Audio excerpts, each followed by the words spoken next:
Hey, hey, hey. Time for another out of this world story from our space. Wife of 6 years slept with another guy behind my back. I met my wife in an online book club about 10 years ago. At that time, I did not know anything about her besides the books she was reading. Found out that she was going to chemo radiation for stage 4 metastatic cancer, so I messaged a couple of guys in the group asking if they were willing to send me small gifts so I can organize a care package for her.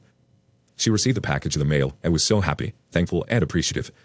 We started to message each other privately, became friends, and eventually it blossomed into a long-distance relationship. I continued to send her letters and small gifts, which she would open after every chemo appointment until she finally went into remission. We lived 1,000 miles apart. I flew to visit her, she flew to visit me. After all the back and forth, she eventually moved to my state. We bought a house together in 2015, got engaged the same year, and got married in 2016. On the surface, it was a great marriage. We had one argument in the entire 6 years of marriage. I was making good money, which gave her the opportunity to land her dream job, which she still holds today. We had a great income and no kids. Remove the stressor of money and kids out of a marriage, and there's little left to argue about. If we had disagreements, we resolved them within hours, or so we thought. I will expand on this later. In 2020, we sold her house and moved 1,000 miles to live closer to her family. She had a hysterectomy in May of 2021 for chronic bleeding. Required 2 units of blood prior to surgery because her hemoglobin was critically low. I was fully supportive of her. She took 12 weeks off work to recover. I took 6 weeks off work to care for her. The surgeon cleared her to return to work after 6 weeks, but I was supportive of and encouraged her to take the full 12 weeks off to recover. After I returned to work and a week before she was scheduled to work, she flew out of state to see her female friend and coworker. During that stay, she had sex with another man with whom she was having an emotional affair with for months. I don't know if I was the first person she had sexual experiences with post-surgery or if it was him. He knew that she was married. How I discovered the cheating was completely by accident.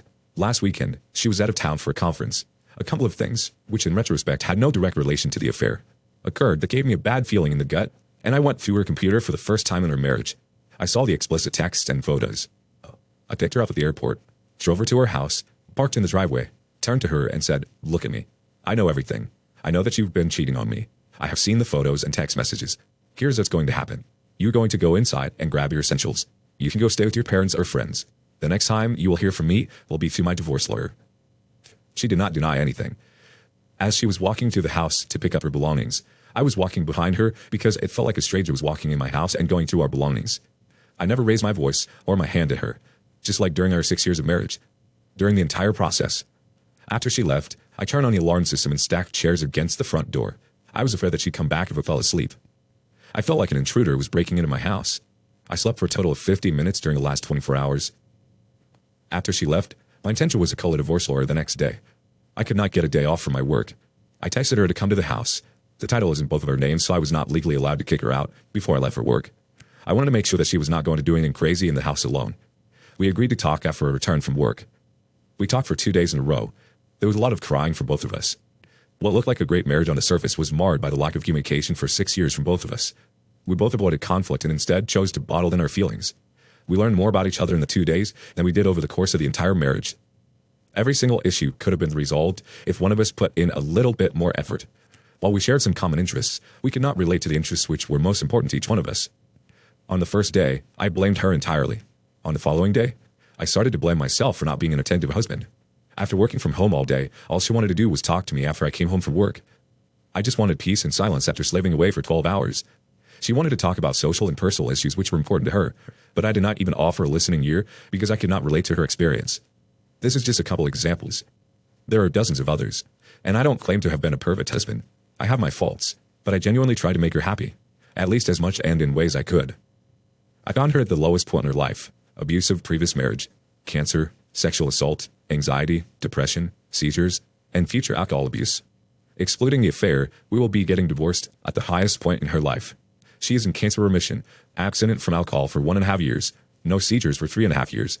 Her anxiety, depression are better controlled, has a great group of friends and family who live close by. And I'm at my lowest point now. I uprooted my life for her after the move and have no local support. I haven't told my parents because they will be devastated. I'm afraid that the news will send both of them to the hospital because they love her so much. We are currently living as roommates of friends in her house. We've agreed to make the divorce and transition as smooth as possible for both of us, even if it takes months. She offered for me to keep the house, take the newer car, keep both of our cats, etc. I can see how remorseful she is. Yesterday, we attended a virtual Alcoholics Anonymous for family meeting, therapy for family members of alcoholics. What resonated with me was that the family members should not blame themselves for the behavior of alcoholics. I feel like I'm blaming myself for my wife's infidelity when I'm the actual victim here. I'm here for support from others who've gone through similar experiences. I'll need to learn to trust my future partner when the person whom I had complete trust in blindsided me like this. My first session with Infidelity Survivors Anonymous is this Saturday. Thank you for letting me vent. Cranach weighs in with some words of wisdom. You both haven't communicated properly. That happened, but I guarantee you that this was not the reason for her cheating on you. She made the mistake just as much as you, and you know what? You haven't cheated on her. Why? Because you respected her, wanted to be with her, and most of all, she meant so much to you that you didn't want to hurt her in such a disrespectful way.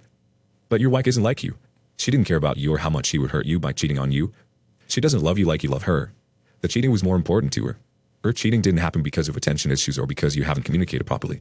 It only happened because she wanted to cheat on you. That is the only reason. She made a decision that cheating on you is more important for her than your marriage, and stuck to that decision.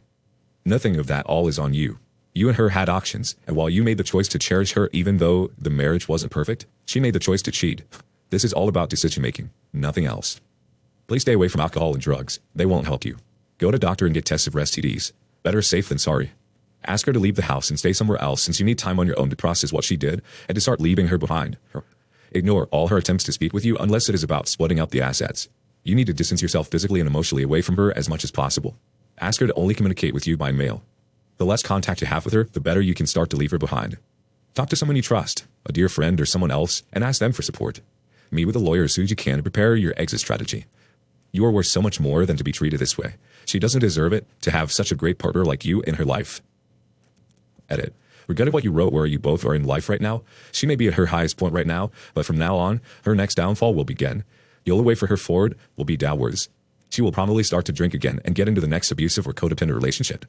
Latest in a year, she will realize that she lost the best thing that ever happened to her, you. You, on the other hand, are at the lowest rate now, hurt and betrayed. But from here on forward, you will get better. Your only way forward will be upwards, and if you take good care of yourself right now, then you will realize soon that you are doing so much better, but without a wife by your side that treats you like she did.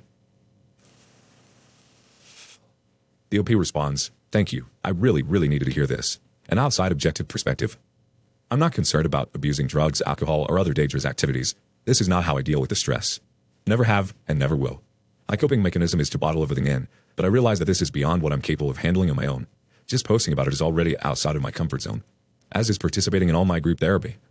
Coincidentally, I got tested a week ago for STDs for an unrelated issue, and it came back negative. She got tested yesterday. Warligun says, you were both in the same non-communicative marriage, but you did not cheat. That's all down to her. I can almost guarantee she would have cheated on you regardless of the state of your marriage. Do not blame yourself for her crappy and cruel choices. The OP responds, about a month prior to this, the topic of infidelity came up. I don't remember if she or I brought it up, and I told her that if she cheats on me, the marriage is over.